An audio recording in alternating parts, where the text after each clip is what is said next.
नमस्कार दोस्तों, अंजना कुमारी चैनल में आपका हार्दिक स्वागत है। मैं कामना करती हूँ कि आप लोग स्वस्थ रहें, तंदुरुस्त रहें, दिन दोगुनी रात चौगुनी उन्नति करते रहें। जो लोग टीचर बनने जा रहे हैं या टीचर बनने के सपने देख रहे हैं, अगर उन्होंने ये वीडियो लास्ट तक देखी तो आज आपको इन बातों का ज्ञान होगा। जो आज तक आप गलती करते आ रहे हैं वो गलती आपकी दोबारा नहीं होगी। तो मैं 5 बातें ऐसी बताऊंगी जिन्होंने भी इन 5 बातों को अपने दिमाग में बैठा लिया तो उनको टीचर बनने से कोई नहीं रोक पाएगा। अगर आप इंटरव्यू के बाद डेमो देने जा रहे हैं तो अगर आपने डेमो देने से पहले इन बातों का ध्यान रख लिया तो आप बेहद ही अच्छे अध्यापक साबित होंगे और जो डेमो लेने वाला है वो भी ये सोचेगा कि हाँ, ये हमारे लिए बेहद ही अच्छा अध्यापक साबित होने वाला है। तो ये 5 बातें कौन कौन सी हैं, ये आज हम इस विषय पर चर्चा करेंगे। इससे पहले मैं आपको बता दूं कि इसका भी आप सबको पता है कि जो डेमो लेने वाला है, जो इंटरव्यू लेने वाला है, तो वो हमारी टांग खींचने में कोई कसर नहीं छोड़ता। ये नहीं कि उनका ज्ञान इतना हाई लेवल का होता है कि वो आपको कहीं ना कहीं फंसाने की पूरी कोशिश करेगा, लेकिन आपको वहाँ पर फंसना नहीं है। वो 5 बातें कौन सी हैं, पहले मैं आपसे हर स्टेप बाय स्टेप आपसे डिस्कस करूँगी।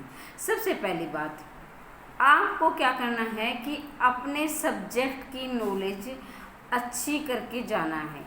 जो भी आपको सब्जेक्ट पढ़ाना है, चाहे Hindi, English, history, science, math, जो भी है, आपको अपने सब्जेक्ट की नॉलेज अच्छी होनी चाहिए। और जब भी आपकी डेमो की या इंटरव्यू की डेट निर्धारित हो उससे पहले ही आपको अपने सब्जेक्ट की तैयारी करते रहना है। और जब इंटरव्यू आए उससे पहले 1-2 दिन पहले आपको खुद ही 1-2 बार रिहर्सल करनी है। जैसे हम स्कूल या कॉलेज में करते थे तो वो रिहर्सल करके प्रैक्टिस करके देखनी है। और जो भी आपके दोस्त हैं या भाई बहन हैं उनसे पूछना है, उनसे फीडबैक लेनी है, क्या मैंने कहाँ पर गलती की। तो आपको क्या है कि डेमो देते वक्त सबसे पहले आपको सब्जेक्ट की नॉलेज अच्छी होनी चाहिए। या आपको एक टॉपिक ऐसा है, जो भी आपको टॉपिक पढ़ाना है उसकी आपको 0 से लेकर 100 तक की नॉलेज होनी चाहिए। अगर ये भी हो सकता है कि जो डेमो लेने वाला है वो क्या है कि आपको खुद टॉपिक बताए कि चलो आपको ये पढ़ाना है, तो आपको क्या करना है कि अपने सब्जेक्ट की नॉलेज हर टॉपिक पर आपकी कमांड होनी चाहिए। तो सबसे पहली बात तो ये होगी। अब दूसरी बात क्या है कि आपको क्या करना है कि अपने कॉन्फिडेंस को हाई रखना है। यानी कि आपको कॉन्फिडेंस इस प्रकार का होना चाहिए कि आप एक अच्छे अध्यापक हैं। ये नहीं कि आप डरे हुए हैं या सहमे हुए हैं या आपको ये पता नहीं सिलेक्शन होगा या नहीं, कि आपको होना नहीं होना बिल्कुल दिमाग से निकाल देना है कि आपका सिलेक्शन होगा या नहीं होगा। आपको क्या करना है कि बेहद जिस तरह आप, यानी कि अगर आप पहले से पढ़ा रहे हैं तो आपको यही रहना है कि हाँ, मैं नॉर्मल क्लास को पढ़ा रहा हूँ, ठीक है। उसके बाद आपको क्या करना है कि आपको बच्चों को जो भी आप टॉपिक पढ़ा रहे हैं तो आपको टॉपिक का नाम पहले नहीं बताना है। अगर आपने टॉपिक का नाम पहले बता दिया तो बच्चों का इंटरेस्ट है वो क्लास से ख़त्म हो जाएगा। और क्या है कि कुछ बच्चे ऐसे सोचते हैं ये तो हमको पहले ही आता है, इसमें मैडम क्या पढ़ाएगी। तो आपको क्या करना है कि थोड़ी देर के लिए ये सस्पेंस बनाए रखना है कि बच्चों को मैडम क्या पढ़ाने वाली है। और ध्यान रहे, हर बच्चे से क्वेश्चन करना है। कोई, चाहे आप उनका नाम पूछें, कोई भी बच्चा क्लास में ही छूटना नहीं चाहिए जिससे आप प्रश्न ना करें। और आपको क्या करना है कि जैसे आपने, हाँ बेटा आपका नाम बताइए, तो वो बोर्ड पर लिख दिया। आप जैसे भी क्लास में इधर उधर जो भी चीज़ें आपको इधर उधर दिखाई दे रही हैं वहाँ उनको बोर्ड पर लिख दिया। या फिर आप कहाँ से आते हो, उनके गांव का नाम, उनके शहर का नाम, उनके स्कूल का नाम, इस तरह के। और ध्यान रहे, इसके साथ साथ आपको जो उनकी प्रीवियस नॉलेज है उसको टॉपिक से कनेक्ट करते हुए पढ़ाना है। इससे क्या होगा, आपको ये भी ज्ञान हो जाएगा कि बच्चे कहाँ तक की नॉलेज रखते हैं। वहाँ क्लास में कुछ बच्चे तो ऐसे हो, जैसे फॉर एग्जांपल आप 8th क्लास के बच्चों को पढ़ा रहे हैं, तो वहाँ कुछ बच्चे ऐसे होंगे जो 10वीं तक के का ज्ञान रखते होंगे। तो आपको क्या करना है कि अपनी नॉलेज को हाई रखना है और अपने सब्जेक्ट की कमांड अच्छी होनी चाहिए। फिर क्या है कि आपने बच्चों से मतलब बिल्कुल माहौल ऐसा बना दिया कि बच्चे बोर नहीं हो रहे, हर बच्चा जागरूक है। तो आपको क्या करना है कि फिर उन बच्चों को आप टॉपिक बता सकते हैं कि आज हम इस टॉपिक पर चर्चा करेंगे। फिर वो जो डेमो लेने वाला है वो भी ये सोचेगा, हाँ इस मैडम का जो है, जो बच्चों को इंटरेस्ट है, जैसे बच्चों को किस प्रकार मोटिवेट कर सकती है, बच्चों को क्लास में किस प्रकार इंटरेस्ट बनाए रखती है। और इसके बाद चौथी बात क्या है कि आपको अपनी भाषा, अगर आपको 2-3 भाषाएं आती हैं, तो जैसे आमतौर पर हम हिंदी इंग्लिश से प्रयोग करते हैं, तो आपको क्या करना है कि अच्छी आती है तो आप इंग्लिश का प्रयोग कर सकते हैं, हिंदी का कर सकते हैं। लेकिन अगर आपको की दूसरी भाषा थोड़ी सी कमज़ोर है या आप व्याकरणिक अशुद्धि करते हैं, तो ध्यान रहे आपको सिर्फ हिंदी विषय का ही, हिंदी भाषा का ही प्रयोग करना है वहाँ पर। तो वहाँ ये क्या होगा कि अगर आपने व्याकरणिक अशुद्धि वहाँ पर कर दी, तो जो इंटरव्यू जो है वो सोचेगा कि ये खुद ही इतनी अशुद्धि करी है तो बच्चों को क्या पढ़ाएगी। तो ध्यान रहे आप अगर हिंदी के अच्छे ज्ञाता हैं तो हिंदी भाषा का ही अच्छी प्रकार प्रयोग करें। और हाँ, बच्चों से थोड़ी बहुत हंसी मजाक जैसे कर सकते हैं, जैसे बच्चे थोड़ा हंस ले और थोड़ी उनमें जागरूकता बनी रही। और जब आप बच्चों से सवाल पूछ रहे हैं तो आपको क्या करना है कि जैसे आपको शाबाश बेटा बहुत अच्छा बताया आपने।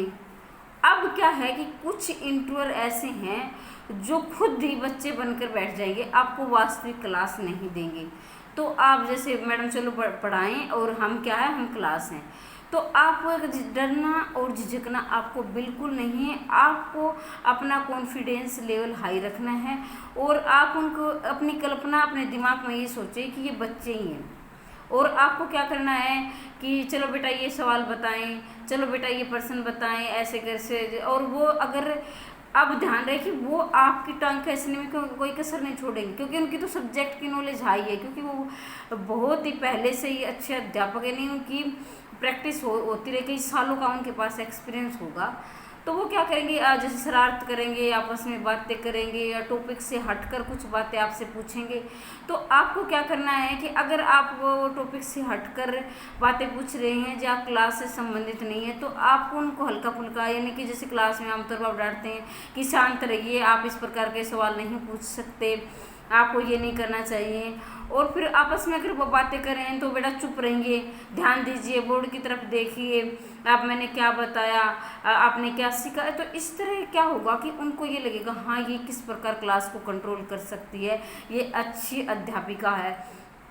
तो आपको क्या करना है, उनको जैसे सवाल बताया या कुछ प्रश्न बताए तो आप उनको मोटिवेट करने के लिए शाबाश बेटा आपने तो बहुत अच्छा बताया, आप तो वेरी गुड बॉय हो, वेरी गुड गर्ल। तो इससे क्या होगा कि वो ये सोचेंगे हाँ ये क्लास का एक माहौल है, तो पढ़ाई के साथ साथ बच्चों से किस तरह एक दोस्ती के रूप में ये जुड़ी हुई है। लेकिन एक बात का ध्यान रहे, वहाँ पर आपको जैसे हम बातचीत के तौर पर ऐसे अपने दोस्तों में बोलते अरे यार इस तरह की भाषा का आपको वहाँ पर प्रयोग नहीं करना है। आपको क्या करना है कि वहाँ बच्चों को बच्चे ही समझना है, जैसे बेटा बोल दिया, अगर आपने उनका नाम पूछा तो नाम बोल दिया, आपको यार इस तरह की भाषा का प्रयोग नहीं करना है। अगर आपने देखो इन बातों का ध्यान रखा तो आपको सफल होने से कोई नहीं रोक पाएगा। सबसे पहली बात अपने सब्जेक्ट की नॉलेज हाई रखनी है। दूसरी बात आपको टॉपिक वहाँ पर नहीं बताना है कि आप किस टॉपिक को पढ़ाने जा रहे हैं। और जो तीसरी बात है, आपका कॉन्फिडेंस लेवल हाई होना चाहिए एक अध्यापक की तरह। और क्या कि आपके जो पढ़ा रहे हैं तो आपकी बॉडी लैंग्वेज इस प्रकार की होनी चाहिए जो कि अच्छे अध्यापक की, यानी कि आप ऐसे मतलब डरे डरे से हैं या धीरे धीरे लिख रहे हैं। और लिखते वक्त जैसे आप बोर्ड पर लिख रहे हैं तो आपको बीच बीच में मुड़ मुड़ कर बच्चों की तरफ देखना है, यानी कि आप बोर्ड पर लिख रहे हैं तो आपका ध्यान सिर्फ बोर्ड की तरफ हो। यानी कि आप बोर्ड पर लिखोगे तो वो क्या है कि डेमो जो लेने वाला है वो पीछे से शरारत करेगा, देखते हैं कि इस मैडम को पता चला या नहीं चला। तो और अपनी भाषा है वो शुद्ध बनाए रखनी है और बच्चों को मोटिवेट रखना है, जैसे शाबाशी दे दी, थैंक यू बेटा, इस तरह की बात का आपको ध्यान रखना है। तो आज की जो वीडियो है उससे आपने क्या सीखा कमेंट करके ज़रूर बताएं। और आने वाली जो वीडियो है, आने वाली जो नॉलेज आपको प्राप्त करनी है, तो वीडियो को चैनल को सब्सक्राइब करें